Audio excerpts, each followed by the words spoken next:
Hello students, मैं काजल अग्रवाल आप सभी का स्वागत करती हूँ स्टूडेंट जंक्शन में। आई होप आप सभी अच्छे होंगे, स्वस्थ होंगे और खुश होंगे। खुश हैं या नहीं? खुश है ना? पढ़ते हुए खुश ही रहना चाहिए। लास्ट क्लास में क्या पढ़ाया था आपको? लास्ट क्लास में आपका फर्स्ट जो चैप्टर था बिजनेस स्टडी का, nature and significance of management, ये आपका कंप्लीट हो गया था। तो आज हम क्या पढ़ेंगे? आज हम पढ़ेंगे उसका नेक्स्ट चैप्टर जो है प्रिंसिपल ऑफ मैनेजमेंट। मैनेजमेंट के क्या क्या प्रिंसिपल्स हैं इस बारे में आज हम जानेंगे। चलिए अब क्लास स्टार्ट करें। चलिए अब क्लास स्टार्ट करते हैं बिल्कुल खुश होकर और एक अच्छी सी स्माइल के साथ।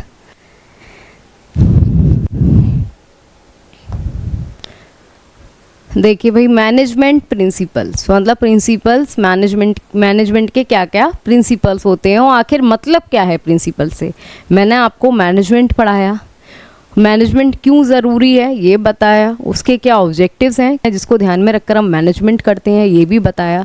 लेकिन अब हम ये जानेंगे कि मैनेजमेंट के प्रिंसिपल्स क्या हैं। प्रिंसिपल्स को हिंदी में क्या बोलते हैं? सिद्धांत। हर किसी के अपने अपने सिद्धांत होते हैं। जैसे महात्मा गांधी जी थे, उनका सिद्धांत था कि हिंसा नहीं करनी है, अहिंसा पर विश्वास करते थे वो। ऐसे ही आप देखेंगे हर रिलीजन होते हैं, उसके अलग अलग सिद्धांत हैं। कोई एकेश्वरवाद को मानता है, कोई अनेकेश्वरवाद को मानता है, कोई मूर्ति पूजा को मानता है, कोई नहीं मानता है। तो हर किसी के अपने सिद्धांत हैं और ये सिद्धांत जो होते हैं वो कहीं ना कहीं बिलीफ सिस्टम से बनते हैं। बिलीफ सिस्टम जो आपका होता है हर किसी का अलग अलग है, हर किसी की सोच अलग है, हर किसी की हर चीज़ को करने का तरीका अलग है, लेकिन चीज़ें सभी एक हैं। ऐसे ही मैनेजमेंट में हमें क्या करना है? एक ऑर्गेनाइजेशन में चीज़ों को मैनेज करते हुए चलना है। लेकिन वो मैनेज होगा कैसे? उसके लिए आपको कहते हैं ना एक डायरेक्शन देना, जिस डायरेक्शन को आप फॉलो करते जाएंगे वो हैं उसके प्रिंसिपल्स। मैनेजमेंट के वो हैं प्रिंसिपल्स जो आपकी गाइडलाइंस, कुछ रूल्स रेगुलेशंस, क्या करना चाहिए क्या नहीं करना चाहिए, या आप क्या फॉलो करेंगे मैनेज करने के लिए ऑर्गेनाइजेशन की एक्टिविटीज़ को, जो आपको एक अच्छा मतलब रिजल्ट दे सकती हैं। ये सारी चीज़ें होती हैं मैनेजमेंट के principles. Management principles is broad and general guidelines. ठीक है भाई, एक ब्रॉड भी है और एक जनरल गाइडलाइंस है जिसके बेसिस पर हम डिसीजंस ले सकते हैं। क्योंकि आप किसी चीज़ को मैनेज करने जा रहे हैं तो उसमें डिसीजन भी तो लेंगे। चाहे आप किसी चीज़ का बजट बना रहे हैं, अपने पैसे, जितना पैसा आपके पास है उस पैसे को, रिसोर्सेज को देखने के बाद आप ये डिसाइड करना चाह रहे हैं कि कितने रिसोर्सेज मुझे यूज़ करने चाहिए, तो उसका भी डिसीजन लेना है। तो आप क्या गाइडलाइंस, बिहेवियर क्या होना चाहिए। फॉर एग्जाम्पल, वाइल अगर हम ये डिसाइड करना चाह रहे हैं कि एक एम्प्लॉय को प्रमोशन दें या नहीं दें, सीनियरिटी बेसिस पर दें या मेरिट बेसिस पर दें, तो ये किस बेसिस पर डिसाइड होगा? जैसे आप मोस्टली आप देखेंगे जो प्राइवेट ऑर्गेनाइजेशंस होते हैं वो सीनियरिटी के बेसिस पर आपको प्रमोशन नहीं देते, मेरिट के बेसिस पर। या सिलेक्ट भी करेंगे ना वो, तो किसी पर्सन को सिलेक्ट करने का तरीका ये होता है या उसको प्रमोशन देने का तरीका है, आप उसकी मेरिट देखेंगे कि उसका क्या परफॉर्मेंस रहा है, डे बाय डे वो मतलब इन्हेंस हुआ है नहीं हुआ है, उसका स्कोर, उस बेसिस पर प्राइवेट सेक्टर जो होते हैं वो प्रमोशन देते हैं। लेकिन अगर मैं बात करूं पब्लिक एंटरप्राइजेस की, तो पब्लिक सेक्टर क्या होता है? सीनियरिटी बेसिस पर प्रमोशन देता है कि आप सीनियर हो गए इस ऑर्गेनाइजेशन में तो आप एक मतलब प्रमोशन ले सकते हैं। तो जैसा इसमें दिया है, तो क्या आपका क्या तरीका होगा? पब्लिक सेक्टर फोकस कर रहा है सीनियरिटी बेस्ड प्रमोशंस पे, प्राइवेट सेक्टर मेरिट बेसिस पे, क्योंकि उसके मैनेजमेंट के उसके जो प्रिंसिपल्स हैं वो ये कहते हैं, उसके सिद्धांत ये कहते हैं। तो ये प्रिंसिपल्स होते हैं जो आपको डायरेक्शन प्रोवाइड करेंगे, एक जनरल गाइडलाइंस देंगे कि कैसे किस चीज़ को किया जा सकता है। कोई कन्फ्लिक्ट अराइज हो रहा है तो उसको कैसे रिजॉल्व करना है, ये सारी चीज़ें, मतलब एक तरीके से स्ट्रक्चर्ड अप्रोच जो आपको दिया जाता है काम करने के लिए, प्लानिंग के लिए, ऑर्गेनाइजिंग के लिए, डायरेक्टिंग के लिए एंड कंट्रोलिंग के लिए। ठीक है, स्लाइड से हो सकता है आपको और अच्छे से समझ में आए। ये देखिए नेचर ऑफ मैनेजमेंट प्रिंसिपल। अभी हमने ये पढ़ा, मोटा मोटी एक तरीके से पढ़ा कि मैनेजमेंट के प्रिंसिपल्स क्या बताएंगे हमें और क्या हैं। लेकिन अब हम क्या पढ़ेंगे? नेचर ऑफ मैनेजमेंट प्रिंसिपल किस तरीके के होते हैं। तो पहला नेचर इन्होंने क्या लिखा भाई कि यूनिवर्सल एप्लीकेशन है। इन्होंने ये बोला कि ये हर जगह सिमिलर वे में एप्लीकेबल होंगे।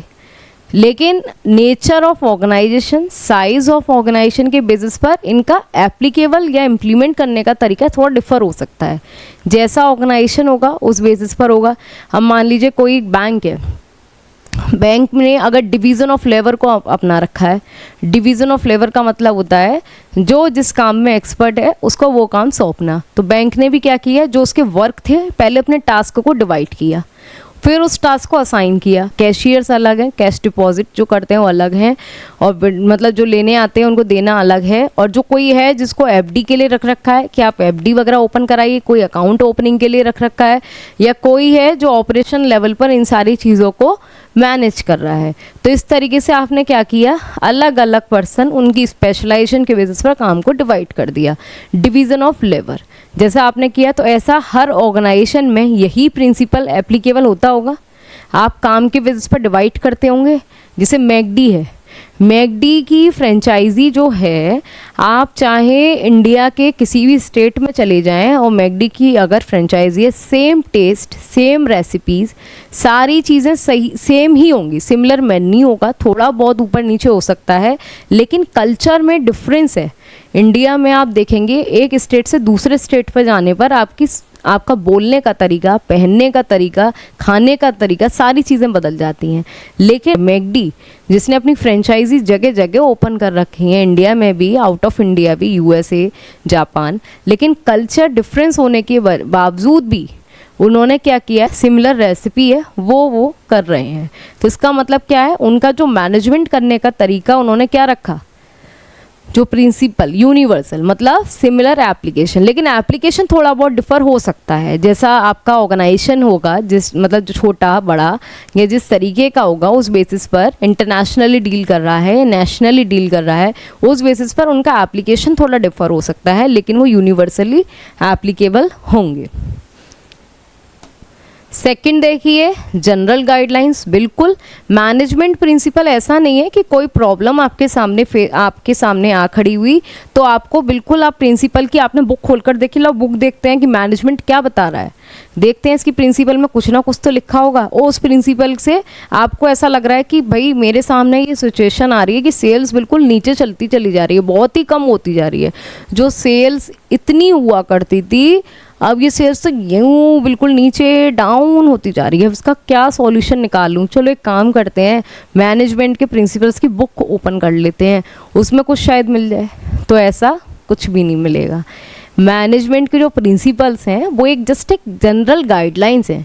कहते हैं ना, जब आपको कुछ नहीं पता होता, तिनके को डूबते का सहारा।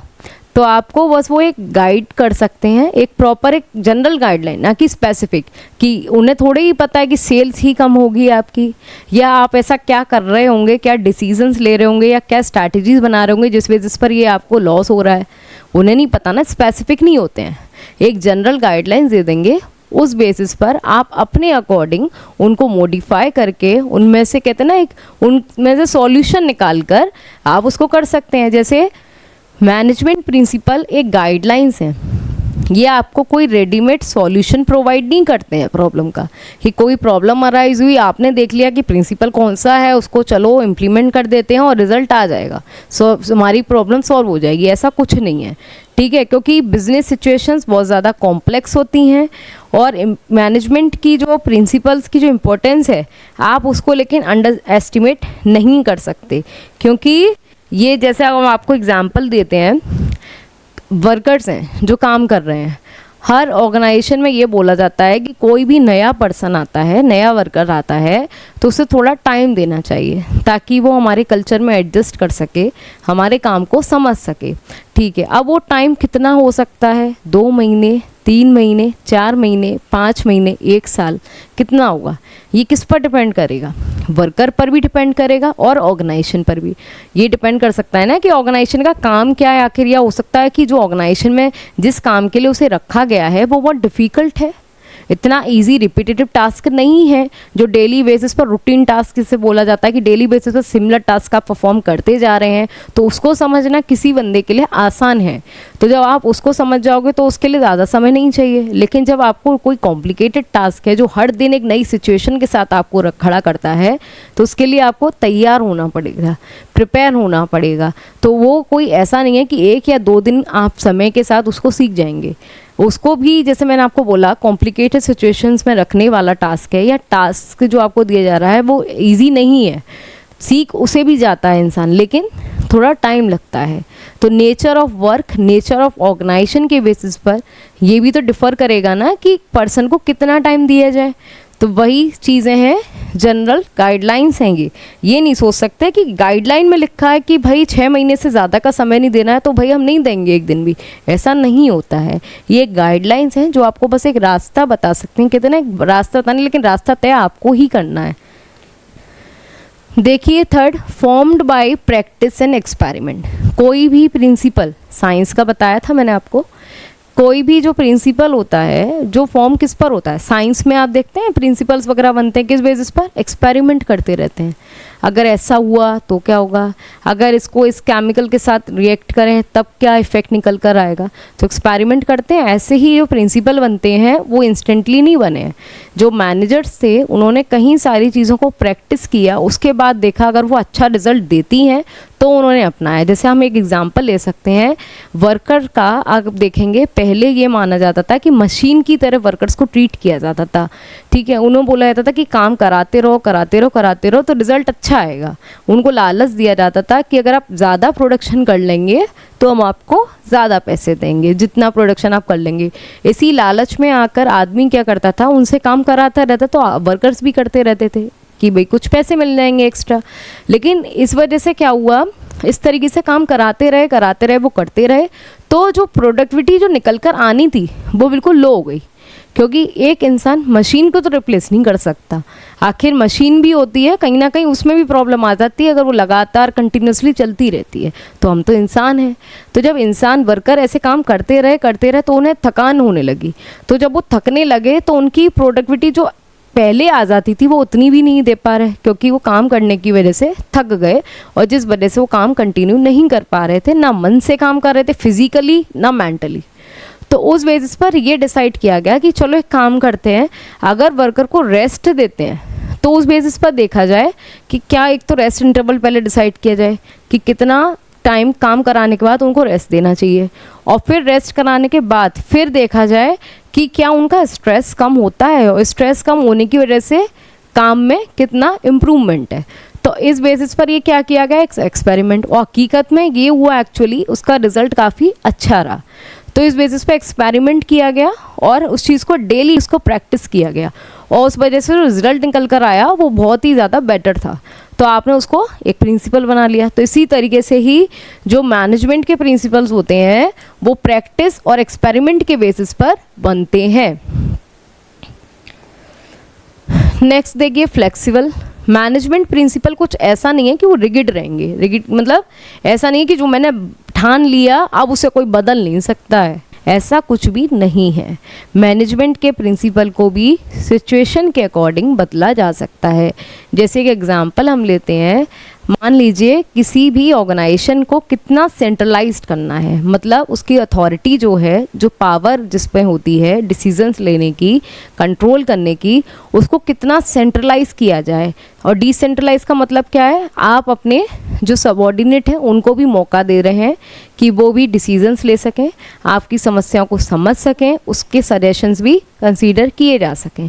लेकिन सेंट्रलाइज का मतलब है एक टॉप अथॉरिटी को पावर दे देना और वो उस चीज़ को डिसीजन लेती है। तो कितना सेंट्रलाइज किया जाए, कितना डिसेंट्रलाइज किया जाए, ये किस पर डिपेंड करेगा, कि मैनेजर का डिस्क्रेशन पर। आप अगर ये देखना चाह रहे हैं कि कोई एक ऑर्गेनाइजेशन है, उसमें एक मेंबर है, अब आपने देखा ये टॉप पर जो मेंबर है, जो मैनेजर है, वो मतलब बहुत ही ज़्यादा मतलब कहते हैं ना एक्सपर्ट है, बहुत होशियार है, विवेक से काम लेने वाला है, उसकी इफ़िशियंसी बहुत ज़्यादा हाई है, सारी चीज़ों को समझता है, जानता है, उसके बाद डिसीज़न लेता है। इसका मतलब क्या है, और उसको नंबर ऑफ़ पीपल्स जो होते हैं ना, लोगों को मैनेज करना बहुत अच्छे से आता है, एक बहुत अच्छा लीडर है। हम इनडायरेक्ट वे में कह सकते हैं कि एक बहुत अच्छा लीडर है। तो इस बेसिस पर हम क्या करेंगे, उसको सेंट्रलाइज कर सकते हैं।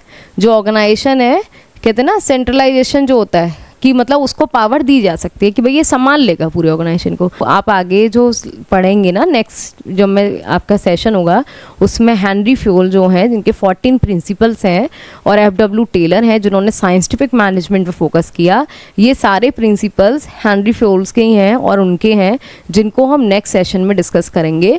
लेकिन उन्हीं का ये है कि इसमें बोला जाता है कि सेंट्रलाइजेशन या डिसेंट्रलाइजेशन ये डिपेंड करता है। तो इसमें फ्लेक्सिबिलिटी रखी गई है कि आप कितना रखेंगे, कितनी अथॉरिटी किसको देनी है, ये फ्लेक्सिबल है on the basis of discretion of manager. अब देखिए कॉज एंड इफेक्ट रिलेशन। अब कॉज एंड इफेक्ट का मतलब क्या है भाई? कॉज मतलब रीजंस, इफेक्ट मतलब उसका रिजल्ट। तो मैंने इसमें जब ये देखा कोई चीज़ क्यों होती है, और इफ़ेक्ट बताती है कि आखिर कोई चीज़ होती है, why, that is cause. Effect बताती है आखिर रिजल्ट क्या रहा, इफ़ेक्ट। कहते हैं ना बारिश होने की वजह से जो फ्लावर्स हैं वो इतने ग्रो कर रहे हैं, क्यों? क्योंकि बारिश, पानी उनको मिल गया, इस वजह से वो ग्रो कर रहे हैं। तो ऐसे ही कॉज एंड इफेक्ट रिलेशन होता है मैनेजमेंट प्रिंसिपल्स का। मैनेजमेंट प्रिंसिपल इस बेसिस पर बनाए जाते हैं कि हम एक ऐसा प्रिंसिपल बना सकें कि जिसको इम्प्लीमेंट करने के बाद देखें कि क्या रीज़न निकल कर आते हैं। जैसे उन्होंने एक बनाया स्प्रिट दी कॉर्व्स, ये आपका आएगा, आप नेक्स्ट जब सेशन में पढ़ेंगे ना तो आपको ये सारी चीज़ें और अच्छे से क्लियर होंगी। तो स्प्रिट दी कॉर्व्स का मतलब होता है टीम स्पिरिट और कोऑर्डिनेशन को पर्सन में लेकर आना। तो जब हम तो इन्होंने ये देखा, जब ये प्रिंसिपल बना रहे थे तो इन्होंने पहले कॉज एंड इफेक्ट रिलेशन करके देखा कि अगर हम टीम स्पिरिट दी कॉर्व्स मतलब टीम स्पिरिट को इम्प्लीमेंट करें, लोगों में मतलब कहते हैं ना सद्भावना जगाएं, लोगों को आपस में जोड़ें, उनको एक टीम की तरह लेके चलें, तो क्या हमारा जो प्रोडक्शन है उसमें इम्प्रूवमेंट है या नहीं। तो जब ये देखा गया कि भाई पहले लोग जो आपस में लड़ते झगड़ते थे और फिर उनसे जो काम कराया जाता था, और फिर उसके बाद ऐसे लोग जिनमें कोऑर्डिनेशन था, टीम एफर्ट्स थे, उनसे काम कराया गया, तो उसके बाद देखा गया कि भाई उनका जो प्रोडक्शन था वो काफ़ी ज़्यादा था। इसका मतलब कॉज एंड इफेक्ट रिलेशन के बेसिस पर हमने इस मैनेजमेंट के प्रिंसिपल को निकाल दिया कि हाँ ये प्रिंसिपल बिल्कुल करेक्ट है, स्प्रिट दी कॉर्व्स। तो इस तरीके से कॉज एंड इफेक्ट रिलेशन के बेसिस पर मैनेजमेंट प्रिंसिपल बेस्ड होते हैं। लास्ट वन है कॉन्टिंजेंट। कॉन्टिंजेंट का मतलब जानते हैं? कॉन्टिंजेंट का मतलब है किसी चीज़ पर डिपेंडेंट, मतलब कोई चीज़ अब किसी पर डिपेंड करती है कि कुछ भी हो सकता है। फ्यूचर अनसर्टेन है, फ्यूचर में कुछ भी चीज़ हो सकती है, और सिचुएशन डिपेंडेंट। तो ऐसे कॉन्टिंजेंट में आप कोविड-19 में देखेंगे, वैसे क्या है एक ऑर्गेनाइजेशन हमेशा वर्क फ्रॉम होम को बहुत ही कम फॉलो करता था, लेकिन जब से कोविड-19 आया आप देख सकते हैं कि वर्क फ्रॉम होम बहुत ज़्यादा बढ़ गया है। तो उस टाइम पर आपने अपने प्रिंसिपल में थोड़ा बहुत चेंजेस किया, और जैसी सिचुएशन थी उसके बेसिस पर डिपेंड आकर होकर उस बेसिस पर डिसीजन लिया कि वर्क फ्रॉम होम होना चाहिए। तो ये थे हमारे नेचर ऑफ मैनेजमेंट प्रिंसिपल्स। अब हम पढ़ेंगे कि मैनेजमेंट प्रिंसिपल्स पढ़ लिए, लेकिन आखिर ये ज़रूरी क्यों है? हर चीज़ जो बनाई जाती है उसको ये भी जानना ज़रूरी है कि अगर हम इस चीज़ को नहीं मतलब अप्लाई करें तो उसके क्या कॉन्सिक्वेंसेस हो सकते हैं। आखिर ऐसा क्या है, क्या रीजंस हैं जिसकी वजह से ये बहुत ज़्यादा ज़रूरी है। तो हम ये जानेंगे importance of management principles. First one, providing managers with useful insight into reality. Management principles की वजह से ही जो मैनेजर हैं उनको रियलिटी जानने का मौका मिलता है। जैसे मैनेजमेंट प्रिंसिपल एक गाइडलाइंस की जगह एक्ट करते हैं मैनेजर के लिए, उनकी नॉलेज की जो एबिलिटी होती है उसको इम्प्रूव करते हैं, उनकी अंडरस्टैंडिंग को इम्प्रूव करते हैं मैनेजियल सिचुएशन की तरफ। ये जो प्रिंसिपल्स होते हैं यही मैनेजर को इतना सक्षम बनाते हैं कि वो अपनी पास्ट की जो पुरानी गलतियां हैं उनसे सीखें और सीखने के बाद उनको इम्प्रूव करके खुद को एफिशिएंट बना सकें। मतलब ये है जो प्रिंसिपल्स हैं अब आपने अप्लाई किए, तो उन प्रिंसिपल्स की वजह से क्या है, एक मैनेजर सीखता है कि आखिर एक ऑर्गेनाइजेशन में क्या क्या चीज़ों का होना ज़रूरी है, और इस तरीके से वो ये जान पाता है। जैसे मैं अगर एक फ्रेशर हूँ, बिल्कुल मैंने अभी तक कोई काम नहीं किया, मैं किसी ऑर्गेनाइजेशन में गई, तो मैनेजमेंट की पोस्ट के लिए अप्लाई किया और मैनेजर की पोस्ट मिल गई। अब मैं नई हूँ, अगर कोई प्रिंसिपल्स नहीं होते, कुछ नहीं होता, तो उसके बाद पहले मेरे लिए तो सारी चीज़ें ब्लर रहती ना, अनक्लियर, समझ ही नहीं आता कि भाई इसमें मैं कौन सा कैसे क्या काम करूं, वर्कर्स को कैसे मैनेज करूं, ऑर्गेनाइजेशन की पॉलिसीज़ को कैसे इम्प्लीमेंट करूं, नई चेंजेस कैसे लेकर आऊं, या टीम में जो बैलेंस नहीं हो पा रहा उसके कैसे करूं, सेल्स वाले से सेल्स कैसे इंक्रीज़ करवाऊं। तो इसके लिए क्या है, एक गाइडलाइन आपको प्रोवाइड किए गए, उन प्रिंसिपल्स के बेसिस पर आप एटलीस्ट एक कुछ ना कुछ तो फ्रेमवर्क डिसाइड कर सकते हैं ना। तो आपको एक यूज़फुल इंसाइट मैनेजर को प्रोवाइड करते हैं management principle. Second one, optimum utilization of resource and effective, चाहे वो मटेरियल हो चाहे वो ह्यूमन हो। अगर आप मैनेजमेंट प्रिंसिपल को अप्लाई करते हैं, रिसोर्सेज भी बहुत ही कम यूज़ किए, वेस्टेज नहीं की, और कॉस्ट भी कम से कम करने की कोशिश की, उसके साथ में बहुत ही प्रॉपर यूटिलाइजेशन के साथ एक अच्छा आउटपुट प्रोवाइड कर सकते हैं। Human as well as material resources limited है, ये वाली बात तो हमें पता है कि रिसोर्सेज काफ़ी लिमिटेड हैं। So these resources must used in such a manner that maximum output दे सकें। कहते हैं ना, इनपुट अगर हम इतना सा दें, ये हमारा इनपुट है,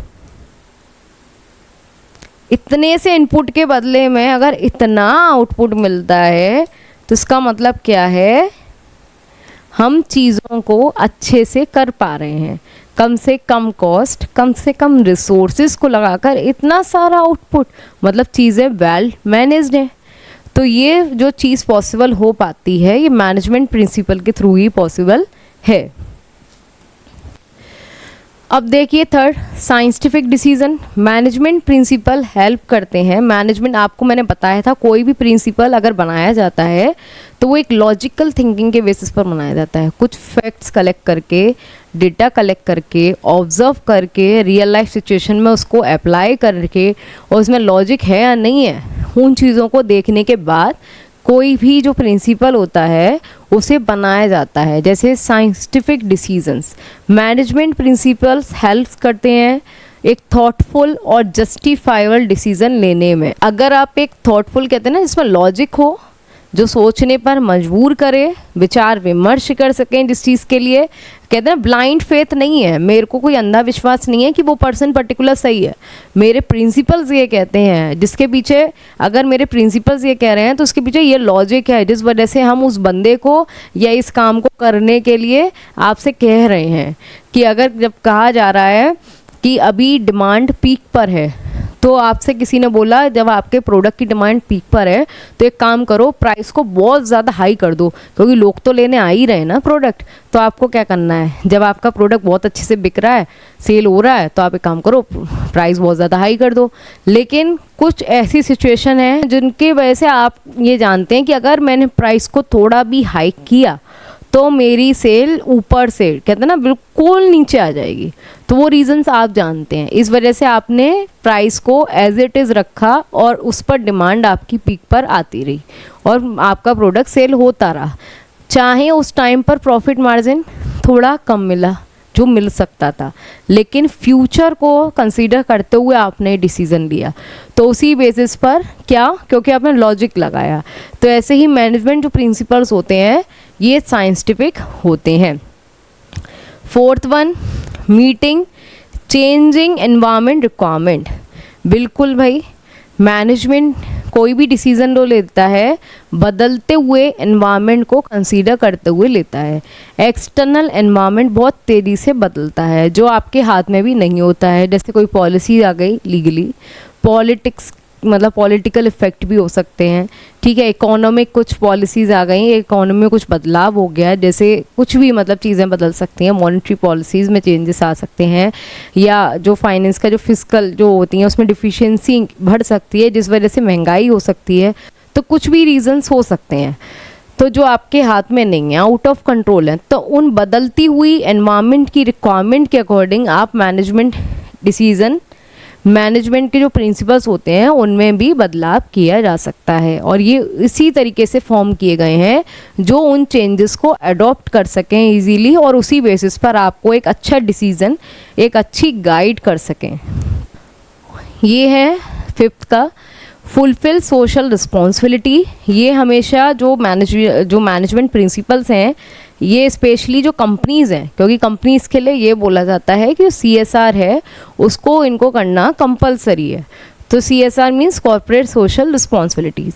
तो पब्लिक के लिए अवेयरनेस को इंक्रीज़ करते हैं कंपनी की, ताकि वो सोशल रिस्पॉन्सिबिलिटीज़ फुलफ़िल कर सकें। मैनेजमेंट प्रिंसिपल हमेशा ये बताते हैं कि आप सोसाइटी का एक्सप्लॉयटेशन ना करें, उनका एक्सप्लॉयटेशन ना करें, उनको हैरेस ना करें, बल्कि एक समाज की तरफ अपनी जिम्मेदारी को समझें। आप समाज का हिस्सा हैं, आप उनकी ज़रूरतों को पूरा कर रहे हैं, कंज्यूमर्स को उनके उपभोग के लिए चीज़ें प्रोवाइड कर रहे हैं। इसका मतलब ये नहीं है कि आप उनके दानदाता हो गए। आप उनको चीज़ें प्रोवाइड कर रहे हैं, उसके बदले में आप उनसे पैसे भी ले रहे हैं, कंसिडरेशन ले रहे हैं, नहीं ले रहे हैं, exchange of goods and service. लेकिन तो आप कम से कम इतना प्राइस रखिए, रीज़नेबल रखिए, ताकि वो सामने वाले जो सोसाइटी के जो कंज्यूमर्स हैं वो उसको अफोर्ड भी कर सकें, और आपका जो प्रॉफिट मार्जिन है वो भी आप प्रॉफिट अर्न कर सकें, ताकि आप ग्रोथ कर सकें। तो एक रीज़नेबल चीज़ों को रखते हुए आप अपनी सोशल और सोसाइटी के लिए काम कर सकें। जो प्रॉफिट आप अर्न कर रहे हैं उसका कुछ हिस्सा सोसाइटी के वेलफेयर के लिए कर सकें यूज़। ये भी मैनेजमेंट प्रिंसिपल में बताया गया है। 6.1 इसके लिए बहुत ज़्यादा ज़रूरी है मैनेजमेंट प्रिंसिपल। 6 है management training, education and research. Management principle हमेशा जोर देते हैं scientific judgement and logic thinking पर। ये मैंने आपको बताया था, क्योंकि साइंटिफिकली बनाए जाते हैं विद लॉजिक, हर चीज़ को सोचते हुए कि अगर इसमें ये लॉजिक लगाएंगे, इसमें लॉजिक क्या है। किसी भी चीज़ को बनाने के पीछे आप ये भी तो देखेंगे ना कि अगर हम इसको, ठीक है हमने प्रिंसिपल बना दिया, अब इस प्रिंसिपल को किसी ने मान लिया, एडॉप्ट कर लिया, अप्लाई कर लिया, उसको अप्लाई करने का क्या लॉजिक क्या है कि इससे क्या बेनिफिट होगा। तो ये सारी चीज़ों को जानना, एज अ रिज़ल्ट ये होता है, ये जो प्रिंसिपल्स होते हैं ये एक ऑर्गेनाइज्ड बॉडी नॉलेज की प्रोवाइड करते हैं, जिससे जो मैनेजर हैं वो रिसर्च वर्क भी कर सकते हैं और नई नॉलेज जनरेट कर सकते हैं, नए आइडियाज़ दे सकते हैं। मतलब जो ये मैनेजमेंट प्रिंसिपल है ये मैनेजर पे इस बात पर फोकस करता है कि मैनेजमेंट प्रिंसिपल इस तरीके से होते हैं जो नई इनोवेशंस, मतलब कहता है इनोवेशंस जो लेकर आ रहा है, नए आइडियाज़ लेकर आ रहा है, उसको अपनाने पर जोर देता है, उनकी नॉलेज को इंक्रीज़ करता है, जनरेट कर सके मैनेजर ज़्यादा से ज़्यादा नॉलेज और नई अप्रोच को लेकर आ सकें और मैनेजमेंट हो सके उनमें अच्छे से अच्छा। तो इन चीज़ों पर फोकस किया जाता है मैनेजमेंट प्रिंसिपल पर। Thank you very much. आप लोगों को आई होप आपको समझ में आया होगा मैनेजमेंट प्रिंसिपल्स के क्या नेचर है, प्रकृति क्या होती है, उसके फीचर्स क्या होते हैं। ठीक है, नेक्स्ट क्लास में हम पढ़ेंगे जो FW टेलर हैं जिनका साइंटिफिक मैनेजमेंट था, और हेनरी फ्यूल के 14 प्रिंसिपल्स के बारे में। समझ में आया होगा आपको। अगर कोई भी क्वेरी है किसी भी तरीके की तो आप कमेंट सेक्शन में डाल सकते हैं, उसको बिल्कुल रिजॉल्व किया जाएगा। ठीक है, तो मिलते हैं नेक्स्ट सेशन में आपसे। जब तक खुश रहिए, आबाद रहिए, अपनी लाइफ को खुल के तरीके से एंजॉय करते रहिए, खुलकर जिए और साथ में पढ़ाई ज़रूर करिए। और हमारे प्लेटफॉर्म पर आना बिल्कुल मत भूलिए, जिसमें we are learning never stop. ठीक है, हमसे जुड़ने के लिए क्या करना है, आपको हमारे चैनल को सब्सक्राइब करना है और बेल आइकन को प्रेस करना है, ताकि हमारे चैनल से जुड़े अपडेट्स आपको मिल सकें।